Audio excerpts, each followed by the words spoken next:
One challenge which we all face in our life is when people don't take us seriously and we start thinking that they are not able to understand what we are trying to say or do. In reality, if you look into things, it is always something which I have to work upon or we have to work upon so that others start taking us more seriously. And based on my experience, there are certain things which you can do. I am i keep doing those things in my life to improve myself, and I think that is something anybody can follow and do that. And some of those are basic things as well, you might have heard in other areas from other people as well, but I'm going to share my experience today in my video. uh, Welcome to Money Mindset and More, and today's quick video is about what are the things we should be doing so that people will start taking us seriously. And it is very important in your personal life as well as in professional life. The first and foremost thing is, most of us, we overpromise and underdeliver, and that is a very fundamental challenge. And the bigger challenge is that most people think that when they are over promising, they think that those things are in their control and they can actually execute. The reality is that they think there are many things which are not in your control, and you will fall short on those things, and because of that you will under deliver. So the attitude of saying I will do this, I can take care of this, and then not taking care of those things personally is going to be very challenging, and people start losing trust in yourself and your ability to execute ideas or project or work or anything. And what you can do to avoid that, a very simple thing: commit very less things. When you commit less things as what you can handle, you will probably able to over deliver or perform better. Now it doesn't mean that commit less does not mean that you will under promise.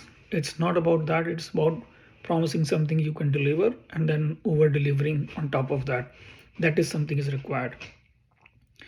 The next one is, which I have seen mostly mostly people coming from the eastern part of the world, people play the game that they know it all, and that is a very dangerous trap. If anybody comes across in my life thinking that they know everything, then probably I will consider them that they don't know what they are doing. Smartest people in the world, they clearly say that they don't know everything. They are like, they are extremely good in their field. They will not be bothering in other areas, and that is something you should be also focusing upon. Trying to become better in everything is impossible. If anybody claims that, they are definitely lying to themselves and to others. So stick to things which you know, and always say no to things which you are not in your area of expertise. That will actually build trust for yourself. Another thing which I have seen, and it is a key challenge for everybody in your personal and professional life, that you are available all the time 24 by 7. Whenever somebody approaches you, you are there. And that is because you don't have boundaries for things. You don't say enough no to others on things which you don't want to do, and those are the factors why you are available to others for all the time. And some people think that this is a badge of honor. Actually it is not. If you are available for others all the time, then you don't have time for yourself, and that is a recipe for disaster.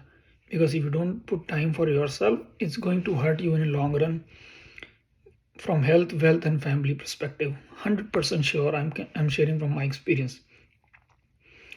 The next one is your, like, your excuses are very loud and very common all the time, and people will fall definitely for that, and then they will feel they cannot trust you. A simple logic is that you are always late for meetings, and you are blaming train, aeroplane, or taxi, or whatever comes in mind, and then you are blaming that you are busy on other things you cannot take care of because of those prior commitment and things like that. And something got let's say, screwed up or there is a mistake, you will say that's not your fault and things like that.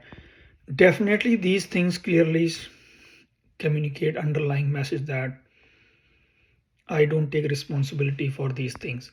Extremely important. It's simple things. For example, thinking that you are late for a meeting by a minute or two is okay is not good attitude to build, because sooner or later that will become your habit for all the important things in life, and you will start missing on key things which you don't realize. You think that you will start thinking that it is a way of life, which is not. So I will always recommend never take these things, small things for granted, which makes you more trustworthy, more reliable person in your circle of professional life or personal life. Another challenge which I have, and I have analyzed that in my earlier professional life, is that when you speak without listening, that is a challenge. Most of the time, we listen to respond rather than listen to understand. And people don't want to they don't want to hear what you are saying unless you are ready to listen what they have said. So this is extremely important. And more you become senior in your professional life or become older in your personal life, this becomes actually more important, that whenever you are communicating, pause before you speak. Always try to understand others' point of view, others' thoughts process, why they are coming with a certain view, and always speak after somebody has finished speaking. That is something, a challenge which I have seen in myself. Some most of the time I process information very fast, and then assume that I understood what the other person is saying, and then I start responding. Not a good habit. I am working on it to improve it.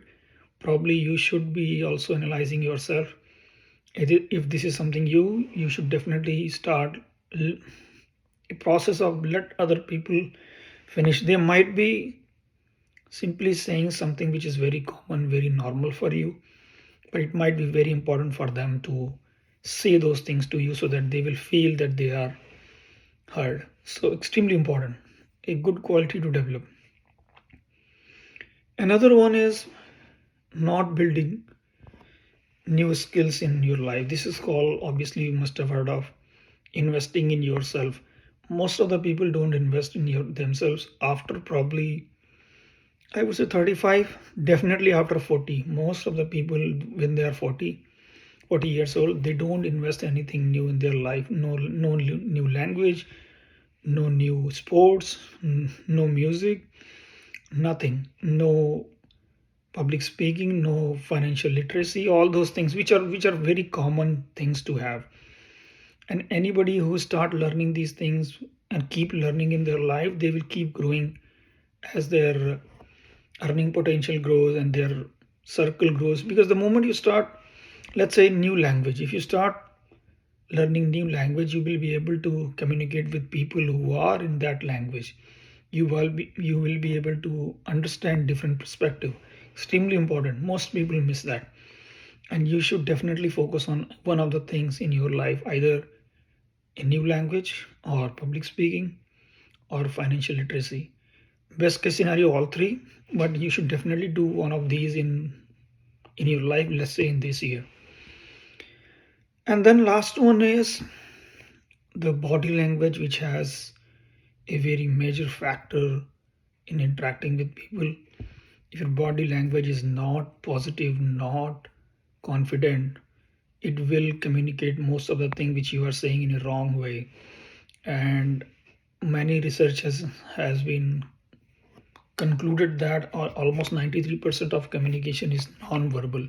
How you say, what you say, how you make eye contacts, how is your hand movement and things like that. I am working on these things. There are many courses available if you want to do that. But most importantly, that you should speak with confidence whatever you know. If you start playing the previous point which I have shared, that I know it all, then you might not be able to confident in those areas. But most of the time, if you know your subject, if you know what you are talking about, you should feel confidence. And there is another barrier which I have seen most people who are bilingual, or let's say, for example, for me, English is my second language.